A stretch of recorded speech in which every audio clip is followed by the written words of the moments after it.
आज के इस वीडियो में हम सेट ऑफ के बारे में जानने वाले हैं कि एक्चुअली सेट ऑफ होता क्या है और सीपीसी में इसकी क्या वैल्यू है, प्लस सेट ऑफ के एसेंशियल्स क्या होते हैं और पार्टी उसे कब क्लेम कर सकती है। ये सारी चीज़ आज के इस वीडियो में हम जानने वाले हैं with the help of different kind of example. But उसके पहले अगर आपने मेरा पहला वीडियो नहीं देखा है सीपीसी का, जो कि रेस सब्जुडिस और रेस जुडिकेटा के बारे में है, तो प्लीज़ आप उसको जाकर देखिए अगर आपको अपने कॉन्सेप्ट को क्लियर करना है। So let's start our video.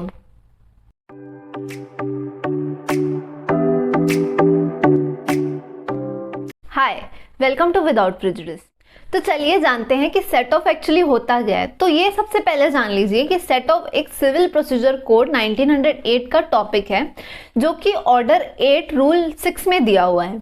अब अगर हम सेट ऑफ के लिटरल इंग्लिश मीनिंग को समझे तो सेट ऑफ मतलब होता है म्यूचुअल डिस्चार्ज ऑफ डेट। मतलब यहाँ पे प्लेंटिफ और डिफेंडेंट दोनों ने एक दूसरे को कुछ पैसा दिया है, दोनों ही एक दूसरे का पैसा ओ करते हैं और कोर्ट में जाकर उसी के रिगार्डिंग क्लेम करते हैं। बट जो सेट ऑफ है स्पेसिफिकली वो डिफेंडेंट ही कोर्ट के बिफोर प्लेंटिफ के अगेंस्ट मांग सकता है। मतलब अगर मैं प्लेंटिफ हूँ तो मैंने जाकर कोर्ट पे सूट फाइल किया है, सपोज 500 रुपीज़ का फॉर अगेंस्ट द डिफेंडेंट। तो डिफेंडेंट सेट ऑफ का क्लेम करके ये बोल सकता है कि मैंने उसका 200 रुपये लिया है।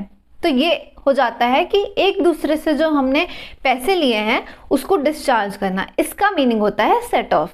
अब चलो इसको डिटेल में पढ़ते हैं कि के अंदर क्या दिया है और उसके एसेंशियल रूल में टोटल 7 एसेंशियल दिए गए हैं। तो चलिए पहला एसेंशियल क्या है इसको समझते हैं। तो पहला एसेंशियल बोलता है कि जो सूट है वो रिलेटेड टू मनी होना चाहिए। Means suit must be related to the money.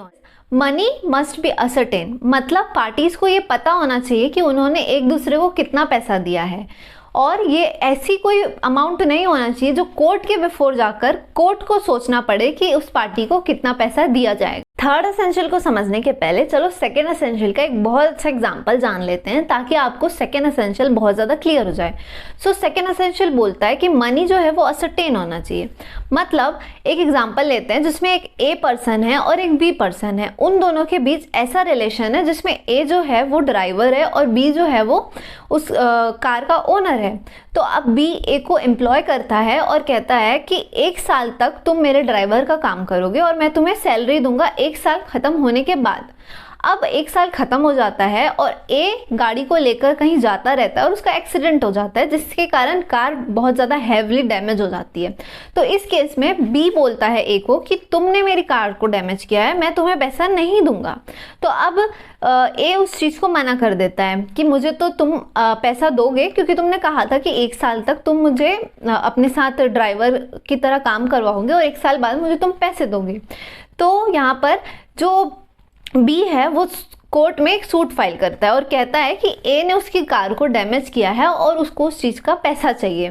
तो यहाँ पर जो ए का क्लेम है वो ऐसा क्लेम है जिसका पैसा अभी सर्टेन नहीं है। तो इस केस में जो बी है, बी की जो सैलरी है जो ए के पास पेंडिंग है, वो बी सेट ऑफ का क्लेम नहीं कर पाएगा क्योंकि यहाँ पे पैसा जो है वो सर्टेन नहीं है।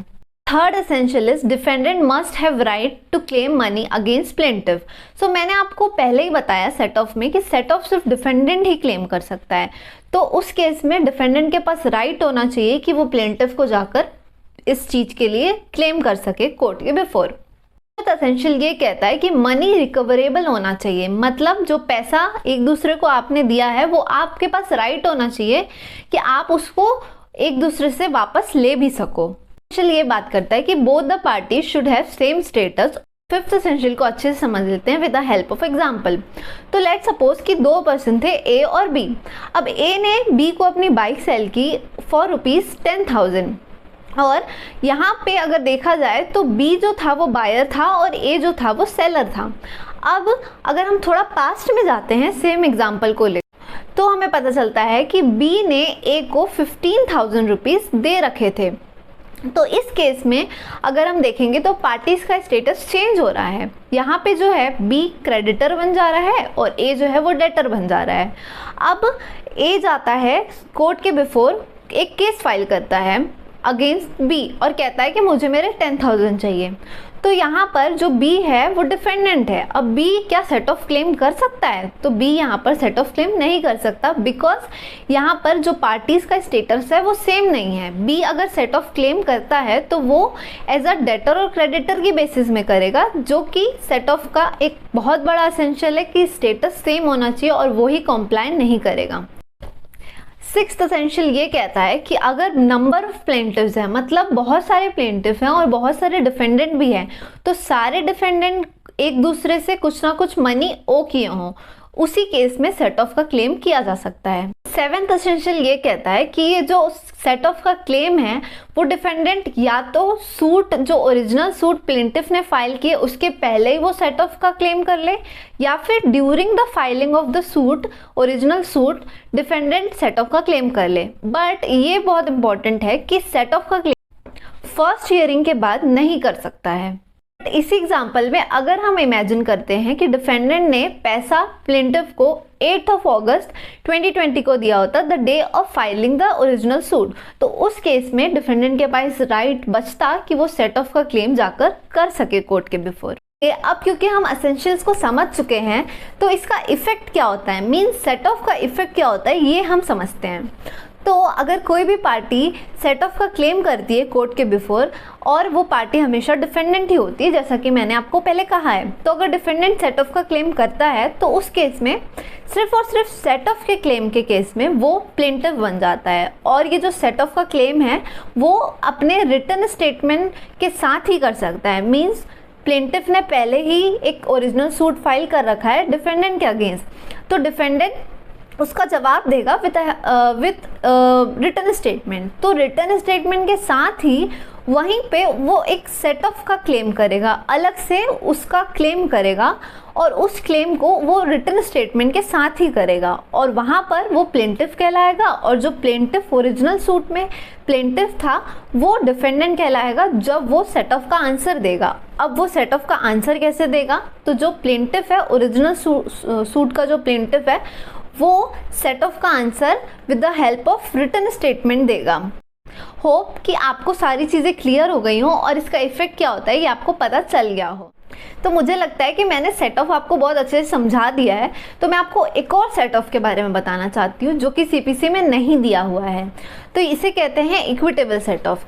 ये जो सेट ऑफ है वो सीपीसी में आपको नहीं मिलेगा, बट इसके बारे में थोड़ा सा मेंशनिंग आपको ऑर्डर 20 रूल 19 सब क्लॉज 3 में मिलेगा, जहाँ पर अदर वर्ड यूज़ किया गया है। तो यहाँ पर भी इक्विटेबल सेट ऑफ जैसा वर्ड आपको नहीं मिलेगा, बट ये अदर वर्ड ही कुछ ऐसा डिफाइन करता है कि सेट ऑफ के अलावा भी कुछ एग्जिस्ट करता है जो कि होता है इक्विटेबल सेट ऑफ। अब इक्विटेबल सेट ऑफ क्या होता है, तो इक्विटेबल सेट ऑफ बेसिकली वो होता है, जैसा कि मैंने आपको बताया था कि सेट ऑफ में मनी जो है वो असर्टेन होना चाहिए, बट अगर मनी असर्टेन नहीं होता है तो क्या जो डिफेंडेंट है उसके पास कोई राइट ही नहीं बचता कि वो क्लेम कर सके अपने मनी के रिगार्डिंग प्लेंटिफ से। तो ऐसा नहीं है, ये चीज़ इक्विटेबल सेट ऑफ से सॉल्व की जा सकती है।